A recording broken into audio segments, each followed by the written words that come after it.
Loan लेंगे तो देंगे कि नहीं देंगे? बिल्कुल लेंगे। बैंक से अगर लोन लेंगे तब तो देंगे। और हमारा ही पैसा सरकार के ऊपर निकल रहा हो तो नहीं, हमारा ही पैसा सरकार के ऊपर निकल रहा हो, वो पैसा हमें सरकार नहीं दे रही है। बार बार हम इस चीज का हवाला दे रहे हैं कि सरकार हमको वो पैसा वापस करे। ये तो सरकार से समझिए, अगर आप इनसे अगर इनसे आप पैसा लेंगे तो आप कहेंगे कि हई देंगे तो तब देंगे। बिल्कुल नहीं, बिल्कुल नहीं। जो नियम है उस नियम के अंतर्गत बात करते हैं।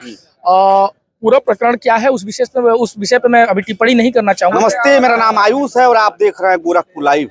हाथा है तिवारी हाथा, बहुत लोगों को हाथा, किसी को भाता नहीं। अखिलेश यादव ने कल ट्वीट किया सोशल मीडिया पे, फोटो एक वायरल होता है, इसमें कुशल तिवारी रहते हैं, पवन पांडे रहते हैं और अखिलेश यादव रहते हैं।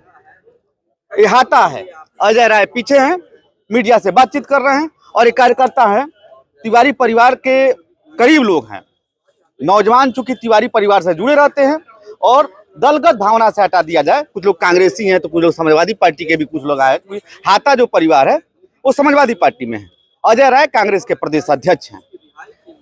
क्या कहना चाहेंगे आप? विनय शंकर तिवारी की गिरफ्तारी के बाद राजनीतिक माहौल गर्मा गया है। देखिए, पूरे प्रदेश में जिस प्रकार से लगातार ब्राह्मण समाज पे अत्याचार किया जा रहा है, उसके विरोध में ये परिवार लगातार खड़ा रहता है, अपनी आवाज को बुलंद करता है। आप देखेंगे कि बस्ती में एक मामला हुआ जिसमें पुलिस कस्टडी में एक युवक की हत्या कर दी गई, निर्मम हत्या कर दी गई पुलिस प्रशासन द्वारा।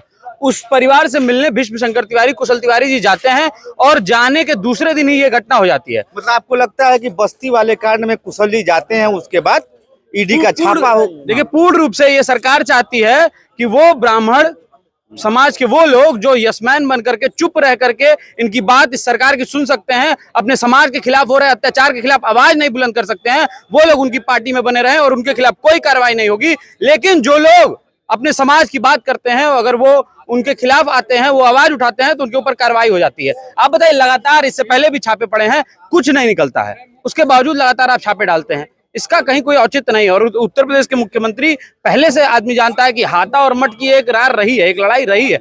जैसे ही ये मुख्यमंत्री की शपथ लेते हैं, उसके बाद पहला काम उनका ये रहता है कि तिवारी हाथे में जो है छापा डलवाना। तो आज पूरा प्रदेश देख रहा है और पूरे प्रदेश में आप देखेंगे कि हमारे प्रदेश अध्यक्ष में तो सुशासन की बात योगी आदित्यनाथ जी कर रहे हैं और जातिवाद से ऊपर होकर बात कर रहे हैं। वो कह रहे हैं कि सबका साथ सबका विकास एक नारा दिया है, तो इसमें ब्राह्मण और ठाकुर कहाँ से आ गया? देखिए, मठ और हाथा कहाँ? देखिए, जब उनको वोट लेना होता है तो वो सबको हिंदू बना देते हैं, ठीक है, हिंदू मुस्लिम कर देते हैं, और अंदर वो क्या काम चल रहा है आपको देख रहे हैं, पूरा प्रदेश देख रहा है कि किस प्रकार से अत्याचार हो रहा है हमारे समाज के ऊपर। कुछ लोग और हैं, उनसे बात करेंगे। क्या नाम है आपका? सूरज यादव, यूथ कांग्रेस का मैं गोरखपुर का जिला अध्यक्ष हूँ।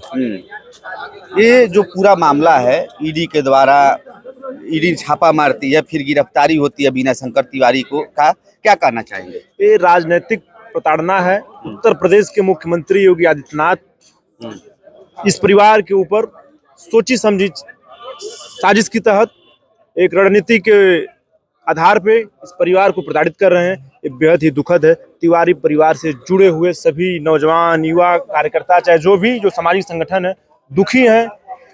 उत्तर प्रदेश के मुख्यमंत्री योगी आदित्यनाथ जो स्वयं अपना मुकदमा वापस ले सकते हैं, तो विनय शंकर तिवारी या कुशल तिवारी जी के ऊपर जो भी मुकदमे हैं, जो भी ईडी सीबीआई के छापे हैं, अगर इंडिया गठबंधन की सरकार बनेगी तो सब खत्म करवा दिया जाएगा। अच्छा, सब खत्म करा दिया जाएगा। आपसे एक सवाल है कि अगर बैंक से आप लोन लेंगे तो देंगे कि नहीं देंगे? आप लोग चूंकि समर्थक हैं विनय जी के, तो इस पर क्या कहें? बैंक से लोन लेंगे तो देंगे कि नहीं देंगे? बिल्कुल लेंगे। बैंक से अगर लोन लेंगे तब तो देंगे। और हमारा ही पैसा सरकार के ऊपर निकल रहा हो तो नहीं, हमारा ही पैसा सरकार के ऊपर निकल रहा हो, वो पैसा हमें सरकार नहीं दे रही है। बार बार हम इस चीज का हवाला दे रहे हैं कि सरकार हमको वो पैसा वापस करे। ये तो सरकार से समझिए, अगर आप इनसे अगर इनसे आप पैसा लेंगे तो आप कहेंगे कि हई देंगे तो तब देंगे। बिल्कुल नहीं, बिल्कुल नहीं। जो नियम है उस नियम के अंतर्गत बात करते हैं।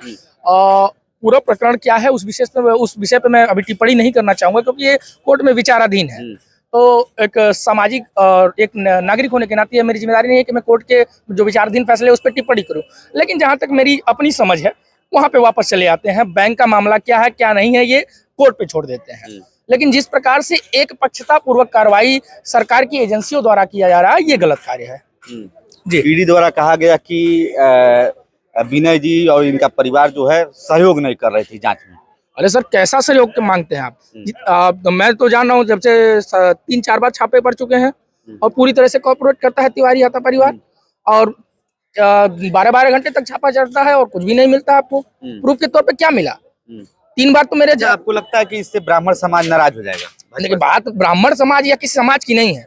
बात यह है कि आप द्वेषपूर्वक कार्रवाई क्यों कर रहे हैं?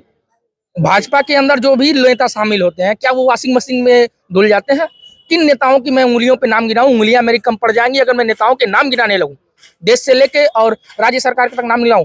जो भी नेता भाजपा के अंदर शामिल हैं, गोरखपुर के तमाम नेता ऐसे हैं, मैं नाम नहीं लूंगा किसी का, तमाम नेता ऐसे हैं कि जो हॉस्पिटलों के मालिक बने हुए हैं, ठेकेदार हुए हैं, मेडिकल कॉलेजों में किस प्रकार से दबाव बनाते हैं, खुद के हॉस्पिटल चलते हैं, खुद के हॉस्पिटल में मरीज मर जाते हैं, फिर भी भाजपा ज्वाइन कर लेते हैं और उनका कुछ नहीं होता है। आप बताइए, इसको ये कह रहे हैं कि द्वेषपूर्ण रूप से कार्रवाई की गई है, आप क्या कहना चाहेंगे? बिल्कुल ये द्वेषपूर्ण कार्रवाई है और जिस तरह से भाजपा सरकार एक पक्षी कार्रवाई कर रही है, ब्राह्मणों के खिलाफ कार्रवाई कर रही है, ये हाता परिवार गोरखपुर सहित पूर्वांचल के समस्त ब्राह्मणों की एक समझ लीजिए कि एक आस्था का केंद्र रहा है। हमेशा से लोग यहाँ से जुड़े रहे हैं। आदरणीय जो भाजपा में भी तो ब्राह्मण हैं। बिल्कुल भाजपा में ब्राह्मण है, ऐसा नहीं, मैं किसी दल विशेष की बात नहीं कर रहा हूँ, मैं इस परिवार की बात कर रहा हूँ। जो माननीय विनय शंकर तिवारी हैं, जो विधायक जी हैं, कुशल तिवारी जी हुए, या फिर इन लोगों के हम लोग के आदरणीय जो सदैव हरशंकर तिवारी जी हुए, उनसे हम लोग चाहे पूरे इस पूर्वांचल के जो ब्राह्मण हैं वो अपने आप को जोड़ते थे, क्योंकि वो लोग हमेशा ब्राह्मणों के लिए खड़े रहते थे। और इस समय जो ये भाजपा सरकार है, जबरदस्ती की टारगेट की जा रही है इनको, और खास करके ब्राह्मण होने के लिए, ब्राह्मण होने का कारण, और विशेषतः ये जो छापे पड़ रहे हैं, ये क्या ये एक दिन की कार्रवाई है? ये जब से मुख्यमंत्री जी आए हैं, योगी आदित्यनाथ जी आए हैं, क्या उसके पहले के मामले हैं या उसके बाद के मामले हैं? इनके मुख्यमंत्री बनने के तत्काल बाद यहाँ पर छापा पड़ता है। क्या उसके पहले जब भाजपा की सरकार पहले रही होगी, या उस समय इन लोग नहीं इस मामले को लेकर के चल रहे थे?